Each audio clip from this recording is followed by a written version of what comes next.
ರಾಜು ಬೆಟ್ಕೊ बोलता था ಸರ್ ಈ ಹಜ್ ಕ್ಯಾಂಪ್ ಸಕ್ಸೀಡ್ ಆಗ್ತಿರೋದು ಕಾರಣ ಅಂದರೆ ಯಾರು ಮಂತ್ರಿಯಿಂದ ಇಲ್ಲ ಸರ್ಕಾರದಿಂದ ಇಲ್ಲ, ಇದು ಬಿಕಾಸ್ ಆಫ್ ಓನ್ಲಿ ವಾಲಂಟಿಯರ್ಸಿಂದ ಅಂತ ಸಾಹೇಬ್ರಿಗೆ ಹೇಳ್ತಾ ಇದ್ದೆ ನಾನು. ಈ ಹಜ್ ಕ್ಯಾಂಪ್ ಕೃಷ್ಣ ಬೈರೇಗೌಡ್ರೆ, ಈ ಹಜ್ ಕ್ಯಾಂಪ್ ಸಕ್ಸೀಡ್ ಆಗ್ತದಿಲ್ಲ ಸರ್. ಈ 15-16 ದಿನ ಏನು ಹಜ್ ಕ್ಯಾಂಪ್ ನಡೀತಾ ಇದೆ, ಯಾವ ಸರ್ಕಾರದಿಂದನೂ ಇಲ್ಲ, ಯಾವ ಮಂತ್ರಿಯಿಂದನೂ ಇಲ್ಲ, ನನ್ನಿಂದನೂ ಇಲ್ಲ, ರಹೀಂ ಖಾನ್ನಿಂದನೂ ಇಲ್ಲ ಸರ್. ಈ 1,500 ವಾಲಂಟಿಯರ್ಸ್ಗಳಿದ್ದಾರೆ ಸರ್. ಆ ವಾಲಂಟಿಯರ್ಸಿಂದನೇ ಈ ಹಜ್ ಕ್ಯಾಂಪ್ ಸಕ್ಸೀಡ್ ಆಗೋದು. ಏನಕ್ಕೆ ಎಲ್ಲ ಮಿಡ್ಲ್ ಕ್ಲಾಸ್ ಸರ್, ಅವರು ತಿಂಗಳಲ್ಲಿ ಸಂಬಳ ಬರೋದಲ್ಲೇ ಅವ್ರ ಜೀವನ ನಡಿಬೇಕು. ಅದಕ್ಕೆ ತ್ಯಾಗ ಮಾಡಿ ನಮ್ದು ಒಂದು ಪೈಸಾ ತೊಗೊಳ್ಳಲ್ಲ ಸರ್, ಒಂದು ಟೀನು ನಮ್ಗೆ ಕೊಡಿಲ್ಲ ಸರ್. ಅವ್ರು ಬಂದು ಇಲ್ಲಿ ಸೇವೆ ಮಾಡ್ತಾರೆ ಸರ್. ಆ ಕಾರಣಕ್ಕೆ हज कैम्प जो है जो सक्सीड होता है, जैसे नसीर अहमद साहब को मैं ऑलमोस्ट साहब इन्हों सब इतनी दिया, इन्हों अल्लाह हाजिया की खिदमत कर को अल्लाह का घर बहुत से जने देखे नहीं थे साहब. वो देखते हुए लगातार 3-4 साल से सब में उम्र को भेज लगा साहब. 2019 में 950 जना को उम्र को भेजा था. अब परसों हाल ही में सब पिछले महीने में तुम्हें चाको दुआ को थे 300 जना को भेजे हूँ.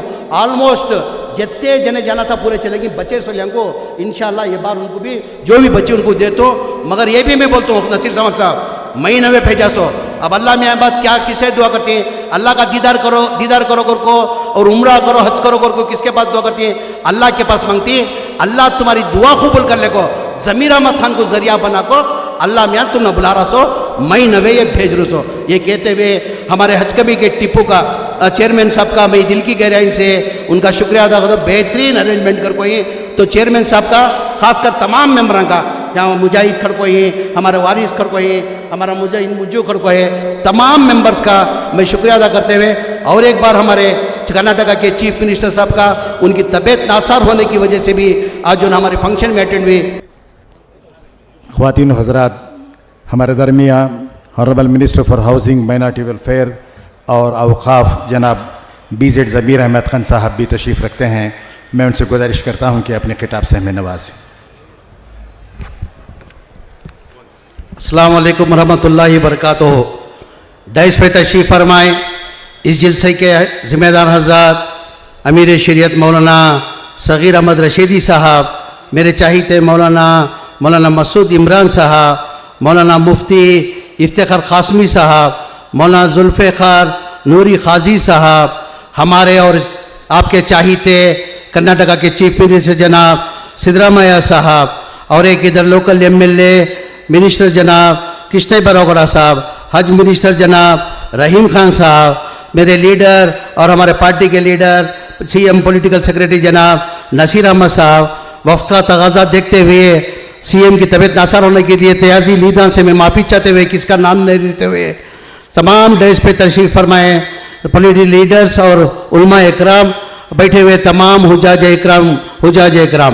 सबसे पहले मैं आप लोग हुजाज इकराम को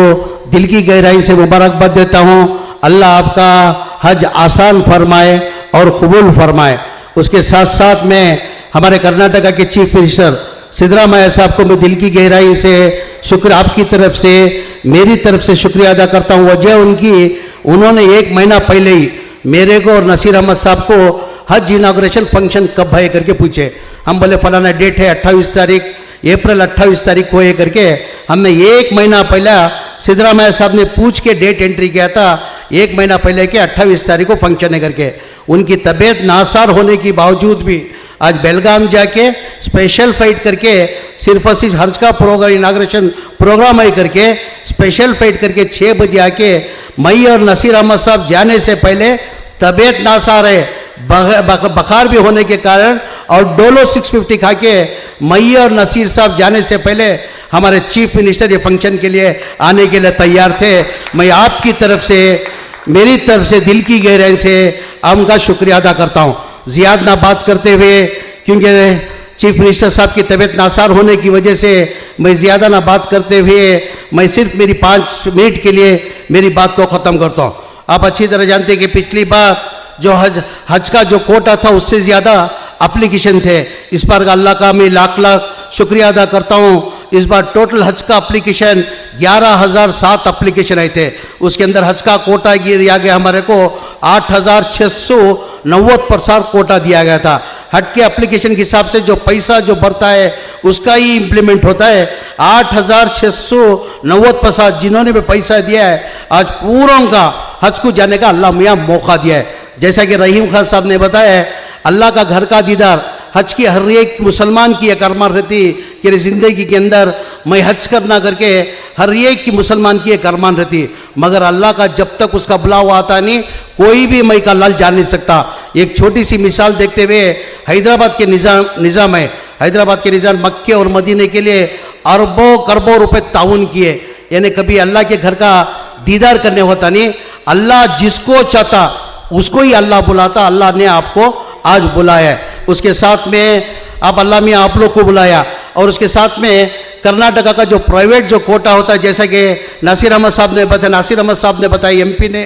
50,000 हर साल उनका कोटा हुआ करता था। इस बार वो कोटा लेस करके अभी तक फाइनलाइज नहीं हुआ, यानी हर एजेंट को जो है एजेंट के हिसाब से जैसा वो एजेंट होता है, जो बड़ा एजेंट होता है उसको 100 का कोटा दिया जाता था, जो छोटा एजेंट होता है उसको 50 का कोटा होता था। पूरे हिंदुस्तान के अंदर तमाम जगह बट कर क्या करते थे, प्राइवेट ऑपरेटर्स को देते। इस साल जो है 50,000 का कोटा रिड्यूस करके मेरे शायद अभी तक फाइनल नहीं हुआ बोलते, खाली 20% के कोटा देने का तय करे, जिसका 50 था खाली उसको 8 हाजियों का कोटा 8 हाजियों का जाने का मौका मिल रहा। मगर ये बोलने का मकसद क्या है, अल्लाह मियाँ उनको बुला नहीं सकते, क्यों 3-4 महीने ही ऑलरेडी वो लोग टिकट भी बुक कर लिए, रिफंडेबल टिकट भी बुक कर दिया साहब उन्होंने। टोटल मेरे ख्याल से कर्नाटका के अंदर प्राइवेट ऑपरेटर की तरफ से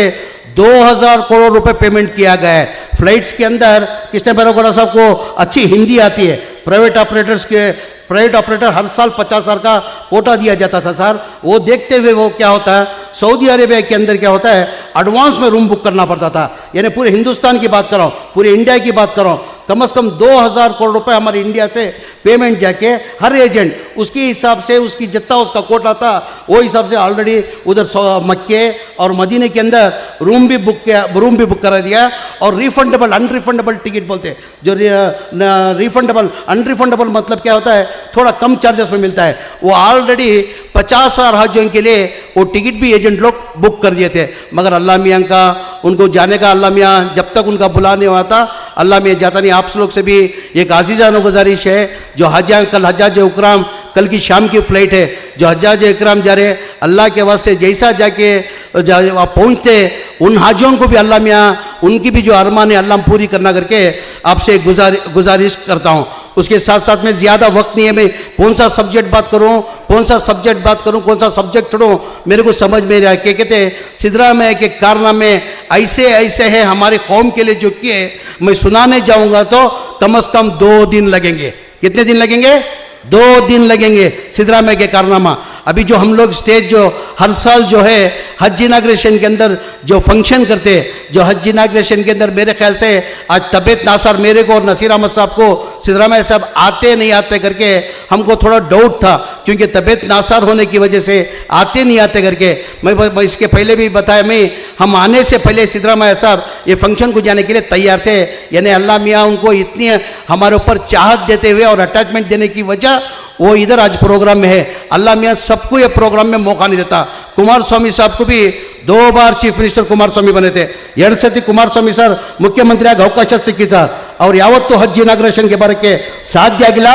ಏಕಾಏಕಿ ಮುಖ್ಯಮಂತ್ರಿ ಒಬ್ಬನೇ ಸಿದ್ದರಾಮಯ್ಯ ಇವತ್ತು ತಬೆತ್ತು ಆರೋಗ್ಯ ಸರಿ ಇಲ್ಲ ಕಾರಣಕ್ಕೆ ನಮ್ಗಿಂತಾನೆ ಮುಂಚೆ ತಾವು ಬಂದಿತ್ತಿದ್ರೆ ಅಂದರೆ ನಿಮಗೆ ನಿಜವಾಗ್ಲೂ ನೀವು ನಮ್ಮ ಸಮಾಜದ ಬಗ್ಗೆ ಕಾಳಜಿ ಇಟ್ಕೊಂಡಿರೋದು ನಿಮಗೆ ನಿಜವಾಗ್ಲೂ ಕೈ ಜೋಡಿಸಿ ಧನ್ಯವಾದ ನಮ್ಮ ಸಮಾಜದಿಂದ ನಾನು ಕೊಡೋಕ್ಕೆ ಬಯಸ್ತಾ ಸರ್। रियली हैंडसम साहब, यानी एक कारनामे में सिद्धरामैया साहब के यानी कुमार स्वामी को आने का मौका नहीं मिला था। उसके साथ साथ में ये फंक्शन के अंदर हर साल हम लोग क्या करते हैं, ये फंक्शन के वास्ते लाखों रुपए खर्चा करके ये साल में एक बार फंक्शन करने के लिए हम फंक्शन करते। पिछली बार जब सिद्धरामैया साहब आए थे, ये हर शम तुम फंक्शन करते उसके लिए कितना खर्चा आता बोले, हम 60 से 70 हज़ार रुपये खर्चा आता बोले तो नहीं, उसको एक बार बजट में लेके आते, मैं अप्रूव करता हूँ करके ये बार ये परमानेंट स्ट्रक्चर बनाने के लिए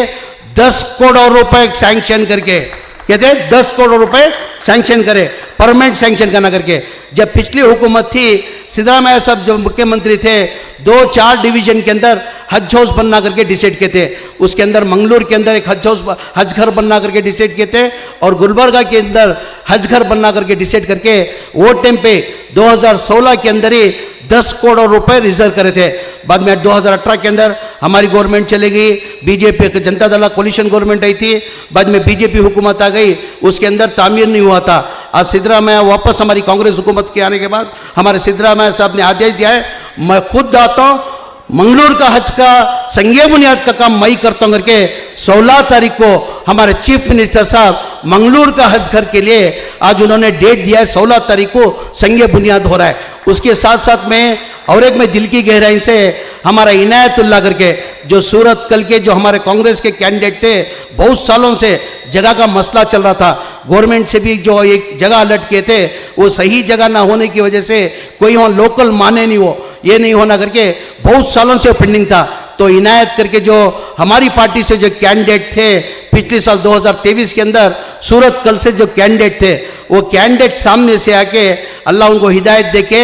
1 एकड़ 8 गुंठे लगभग 2 एकड़ जगह कम से कम मेरे ख्याल से एक 7-8 करोड़ की जगह रहेगा फ्री हज कमेटी को उन्होंने को ही वही जगह को हमारे सिद्धरामैया साहब 16 तारीख को संघीय बुनियाद का मैं काम करता हूँ तय कर कोई हमारे रहीम खान साहब और एक हमारी गुलबर्गा के अंदर भी 6 तारीख को शायद 6 तारीख को रहीम खान साहब 6 तारीख को फिक्स कर कोई ना 6 तारीख को हमारे रहीम खान साहब संघीय बुनियाद का काम कनीज फातिमा मैडम बहुत दिन से हमारे एमएलए मैडम का भी डिमांड था कि जल्द से जल्द उधर का संघीय बुनियाद का काम करो करके वो भी इंशाल्लाह 6 तारीख को रहीम खान साहब फिक्स कर कोई वो भी उसका संघीय बुनियाद के लिए दोनों जगह के लिए 2017 के अंदर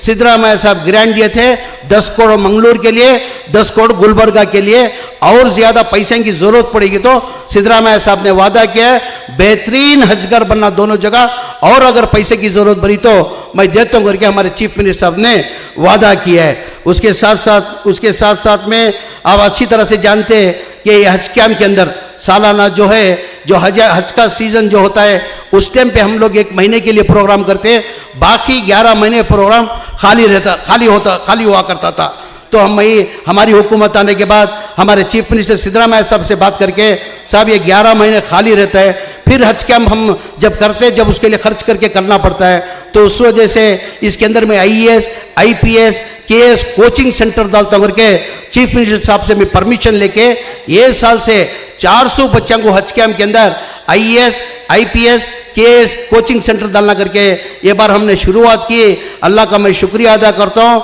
और खुशी की बात है यहाँ हज कैम्प के अंदर पढ़ के 102 जने जो है गवर्नमेंट जॉब के अंदर इलेक्ट हो गई, उसके अंदर 60 पर 2 जने 9 जने सब इंस्पेक्टर बनी, 9 जने सब इंस्पेक्टर बने तो आते आते तादाद तो मैं देखेंगे IPS की जो है तादाद आते आते हमारी कम होने को आ रही। आज जो सब इंस्पेक्टर बनिया उसकी 30 पर 3 साल उसकी सर्विस थी, जाते जाते रिटायर्ड हुआ तो SP DCP होको एडिशनल SP होको रिटायर्ड होता, वैसे 9 जने जो ही आज सब इंस्पेक्टर हमारे हज कैम्प में पढ़ को सब इंस्पेक्टर बन कोई। उसके साथ में 50 पर 3 जने कांस्टेबल बनी, हेड कांस्टेबल 50 पर 3 जने बनी। कांस्टेबल मतलब उन्हें रिटायरमेंट तक उसकी 30 पर 3 साल की सर्विस के अंदर कम से कम उन्हें इंस्पेक्टर होको रिटायर्ड बनता। तो हमारी हज कैम्प सर ये हज कैम्प ಏನು ಮಾಡ್ತಾರೆ ಸರ್, ಪ್ರತಿ ವರ್ಷ ಒಂದೇ ವರ್ಷದಲ್ಲಿ ಒಂದೇ ತಿಂಗಳಿಗೆ ಹಜ್ ಕ್ಯಾಂಪ್ಗೆ ನಾವು ಯೂಸ್ ಮಾಡ್ತೀವಿ ಸರ್, 11 ತಿಂಗಳು ಈ ಹಜ್ ಕ್ಯಾಂಪ್ ಬಂದ್ ಮಾಡಿ ಇಡ್ತಾ ಇದ್ದೀವಿ ಸರ್। ಹಾಗಾಗಿ ನಮ್ಮ ಸರ್ಕಾರ ಬಂದಾದ್ಮೇಲೆ ತಾವೇ ಒಪ್ಪಿಗೆ ಕೊಟ್ಟು ನನಗೆ ತಮ್ಮ ಬಂದು ಕೇಳಿದೆ ನಾನು, ಸರ್ 11 ತಿಂಗಳು ನಾವು ಕ್ಲೋಸ್ ಮಾಡಿ ಇಟ್ಟಿರ್ತೀವಿ, ಇಲ್ಲಿ IAS IPS KS coaching centre ಆಗ್ತೀನಿ ಸರ್, ಒಳ್ಳೇದಾಗ್ತದೆ ನಮ್ಮ ಸಮಾಜಕ್ಕೆ ಅದಕ್ಕೆ ಗೋ ಹ್ಯಾಡ್ ಮಾಡು ಅಂತ ತಾವು ಪರ್ಮಿಷನ್ ಕೊಟ್ರಿ ಸರ್। 2025 ಆ ಮಾಡಿದ್ದಕ್ಕೆ ಕಾರಣಕ್ಕೆ ಇವತ್ತು 400 ಜನನ IAS IPS ಕೋಚಿಂಗ್ ಸೆಂಟರ್ ಇಲ್ಲಿ ಕೊಡ್ತಾ ಇದ್ದೀವಿ ಸರ್। ಅದರಲ್ಲಿ ಖುಷಿ ಅಂತಂದಿದ್ರೆ ನನಗೆ 102 ಜನ ಗೌರ್ಮೆಂಟ್ ಡಿಪಾರ್ಟ್ಮೆಂಟಲ್ಲಿ ಆಯ್ಕೆ ಆಗಿದ್ದಾರೆ ಸರ್, ಅದರಲ್ಲಿ 69 ಜನ ಪೊಲೀಸ್ ಡಿಪಾರ್ಟ್ಮೆಂಟಲ್ಲಿ, 53 ಜನ ಹೆಡ್ ಕಾನ್ಸ್ಟೇಬಲ್ಗಳು ಆಗಿದ್ದಾರೆ, 9 ಜನ ಸಬ್ ಇನ್ಸ್ಪೆಕ್ಟರ್ ಆಗಿದ್ದಾರೆ, 5 ಜನ ರೆವಿನ್ಯೂ ಡಿಪಾರ್ಟ್ಮೆಂಟಲ್ಲಿ ಕೃಷ್ಣ ಬೈರೇಗೌಡ ಡಿಪಾರ್ಟ್ಮೆಂಟಲ್ಲಿ ಆಯ್ಕೆ ಆಗಿದ್ದಾರೆ, ಅಂದರೆ 102 ಜನ ಇಲ್ಲಿಂದ ಆಯ್ಕೆ ಆಗಿದ್ದಾರೆ। ಅದರಲ್ಲಿ ಟೋಟಲ್ 62 ಜನ ಒಬ್ಬ KSಗೆ ಒಬ್ಬ ಸೆಲೆಕ್ಟ್ ಆಗಿ ಇಂಟರ್ವ್ಯೂ ಆಗಬೇಕಂತೆ ಸರ್, ಸೆಲೆಕ್ಟ್ ಆಗಿದ್ದಾನೆ, ಫೈನಲ್ ಇಂಟರ್ವ್ಯೂ ಆಗಬೇಕು। ಅಲ್ಲನ ಮೇಲೆ ನನ್ನ ದೇವ್ರ ಮೇಲೆ ಅಲ್ಲನ ಮೇಲೆ ವಿಶ್ವಾಸ ಇದೆ, ಒಬ್ಬ ಇಲ್ಲಿಂದ ಅವನು IAS ಆಗ್ತಾರಂತ ನನ್ನ ವಿಶ್ವಾಸ ಇದೆ ಸರ್। KS ಅಲ್ಲಿ ಪ್ರಿಲಿಮಿನರಿ ಎಕ್ಸಾಮ್ ಅಂತ 62 ಜನ ಕೊಟ್ಟಿದ್ದಾರೆ ಸರ್, ಫೈನಲ್ ಎಕ್ಸಾಮಲ್ಲಿ ಏನದು ನೇಮ್ಸ್ ಎಕ್ಸಾಮ್ ಏನೋ ಕೊಡಬೇಕಂತ ಸರ್, ಅದರಲ್ಲಿ 62 ಜನದಲ್ಲಿ ಕನಿಷ್ಠ ಒಂದು 25 ಜನನೋ 30 ಜನ ಆಯ್ಕೆ ಆಗ್ತಾರಂತ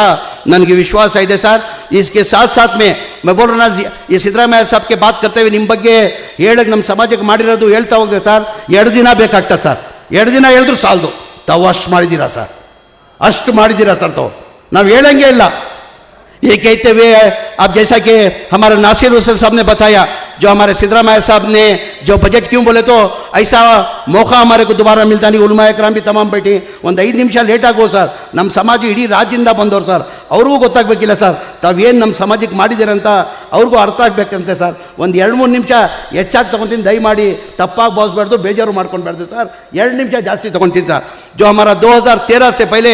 बहुत से चीफ मिनिस्टर है बहुत से चीफ मिनिस्टर गए उन्होंने जो माइनॉरिटी जो ग्रांट था हमारे 400 करोड़ के ऊपर माइनॉरिटी ग्रांट कभी बढ़ा नहीं कभी भी हमारा जो माइनॉरिटी का जो बजट होता था कोई भी चीफ मिनिस्टर दो 30 करोड़ 40 करोड़ बढ़ाते बढ़ाते 400 करोड़ को लेके जब सिद्धरामैया साहब पहली बार जब चीफ मिनिस्टर बने 2013 के अंदर वो बजट को कितना करना डबल करे तो 800 करोड़ रुपए 3 गुना करे तो कितना होता 1200 करोड़ रुपए तो सिद्धरामैया साहब हमारी कौम के ऊपर चाहत रखते हुए मुसलमानों को नाइंसाफी बोल रही उनको हक देना अगर को 3200 करोड़ रुपए बजट करे कितना 400 करोड़ से 3200 करोड़ रुपए बजट करे उसके बाद कोलिशन गवर्नमेंट है कोलिशन गवर्नमेंट के अंदर 30 पर 9 सीटें जीतने के बावजूद भी हमें बीजेपी को दूर रखना कर को हमें अनकंडीशनल सपोर्ट कर को कुमार स्वामी साहब को चीफ मिनिस्टर बने अनकंडीशनल चीफ मिनिस्टर बने जब हम ना हमारी सपोर्ट लेको जब कुमार स्वामी साहब चीफ मिनिस्टर बने हम ना मालूम हुआ कि जो सिद्धरामैया साहब जो बजट दिए थे वो बजट को इन्हों कम करने वाले हिंगर को मालूम होने के बाद हमें तमाम मुस्लिम कायदी लीडर पूरे जाको मिलको जाको कुमार स्वामी साहब के साथ बात करें साहब ये मुश्किल से हमारे सिद्धरामैया साहब हम ना ग्रांट देखो इनसो ये मेहरबानी से हम ना तुम्हें बड़े नहीं तो परवानी ये ग्रांट हम ना कम नहीं करना कर को जाको कुमार स्वामी साहब को पूछे कुमार स्वामी साहब इल्ला ने नहीं करता कर को बोल को जब बजट प्रेजेंट करे 1250 कर को 1800 करोड़ को लगा को बजट ठहरा कर दे कितने का 1800 करोड़ को उन्होंने रास्ता कौन दिखाया जनता दल ने कुमार स्वामी दिखाने की वजह से बाद में बीजेपी हुकूमत है 4 साल बीजेपी हुकूमत के अंदर 850 करोड़ को लगा को ठहरा कर दे अल्लाह का फजलो करम है दोबारा हमारी आपकी दुआओं की नतीजा और आपकी कोशिश जद्दोजहद की वजह से दोबारा हमारी कांग्रेस हुकूमत आने के बाद दोबारा चीफ मिनिस्टर सिद्धरामैया बनने के बाद पहला एक गारंटी जो 5 गारंटी थी तुम्हें अच्छी तरह से जानती आज 5 गारंटी के अंदर कम से कम लगभग सालाना जो है 60,000 करोड़ रुपए खर्च होता 60,000 के अंदर उसके अंदर माइनॉरिटी जो हमारे मुसलमान हुई कम से कम 14,000 से 15,000 करोड़ का उसका लाभ होता किसने ಬೇರೆ ಕೊಡ್ರೆ ಈ ಗ್ಯಾರಂಟಿಗಳಿಂದ ಬರೇ ಬೇರೆ ಸಮಾಜಕ್ಕೆಲ್ಲ ನಮ್ಮ ಮುಸ್ಲಿಂ ಸಮಾಜಕ್ಕೆ 60,000 ಕೋಟಿದಲ್ಲಿ ಕನಿಷ್ಠ 13,000 ಇಂದ 14,000 ಕೋಟಿ ನಮ್ಮ ಸಮಾಜಕ್ಕೂ ಲಾಭ ಆಗ್ತಾ ಇದೆ ಸರ್ ಅದಲ್ಲೂ उसके बावजूद भी सिद्धरामैया साहब क्या करे ये मुसलमानों को नाइंसाफी कर को पहला बजट 2023 में आने के बाद 3,200 करोड़ रुपए बजट करे उन्होंने वादा करे थे अगर हमारी हुकूमत है तो मैं 5 साल के अंदर 10,000 करोड़ कर दूंगा को अभी हाल ही के बजट के अंदर 3,200 करोड़ से लेकर 4,500 करोड़ रुपए बजट करे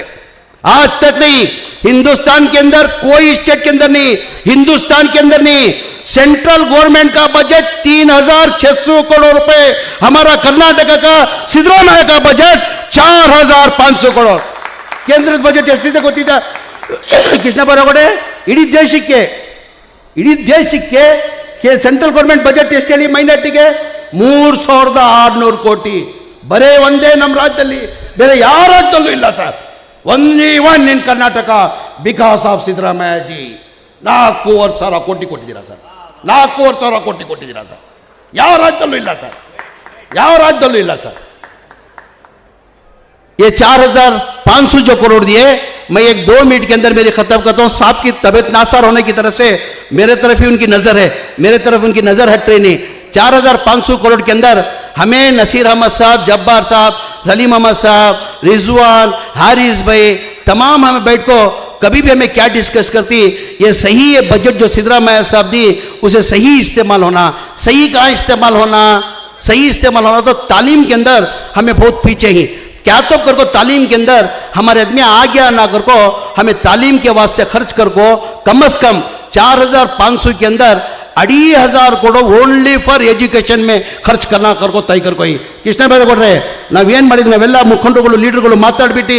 ಏನು ಇವತ್ತು ಮನೆ ಮುಖ್ಯಮಂತ್ರಿಗಳು 4,500 ಕೊಟ್ಟಿದ್ದಾರೆ ಎಜುಕೇಷನಲ್ಲಿ ಭಾಳ ಹಿಂದೆ ಇದೀವಿ ಸರ್ ನಾವು ಮುಸಲ್ಮಾನ್ ಸಮಾಜ ಭಾಳ ಹಿಂದೆ ಇದೀವಿ ಎಜುಕೇಷನ್ ಇಲ್ಲ ಅಂದರೆ ನಾವು ಏನು ಮಾಡೋಕ್ಕೆ ಸಾಧ್ಯ ಆಗಲ್ಲ ಅವ್ರು ಎಜುಕೇಷನಲ್ಲಿ ಮುಂದೆ ಬರಬೇಕಂತ ಹೇಳ್ಬಿಟ್ಟು ನಾವೇನು ಮಾಡ್ತೀವಿ 2,500 ಕೋಟಿ ಓನ್ಲಿ ಬಿಕಾಸ್ ಆಫ್ ಎಜುಕೇಷನ್ ಅಂತ ಕೊಡ್ತಾ ಈ ತಾಲೀಮ್ के वास्ते कर को खर्च कर रही हैं। जैसा हमारी हुकूमत आने के बाद सिद्धरामैया साहब की 2023 के अंदर चीफ मिनिस्टर के बाद अल्लाह मियाँ मंजे मौका देने के बाद आज देखेंगे तुम्हें माइनॉरिटी जो स्कूल्स ही हमारे माइनॉरिटी स्कूल्स की जो स्ट्रेंथ जो थी 1,02,000 की स्ट्रेंथ थी, अब आपको 2 साल के अंदर हमारी स्ट्रेंथ 2,20,000 होगा. ನಮ್ಮ ಸ್ಟ್ರೆಂತ್ ಇದೆ ಸರ್. 2023 ಮುಂಚೆ 1 ಲಕ್ಷ ಆಲ್ ಓವರ್ ಕರ್ನಾಟಕದಲ್ಲಿ ಇದ್ದಿದ್ದು 1,02,000 ಸರ್. ಈಗ 1.5 ವರ್ಷದಲ್ಲಿ ನಮ್ಮ ಸ್ಟ್ರೆಂತ್ ಬಂದು 2,20,000 ಆಗಿದೆ ಸರ್. ಅಂದರೆ ನಾವು ಜಾಸ್ತಿ ಆದ್ಯತೆ ನಾವು ಎಜುಕೇಷನ್ ಎಲ್ಲ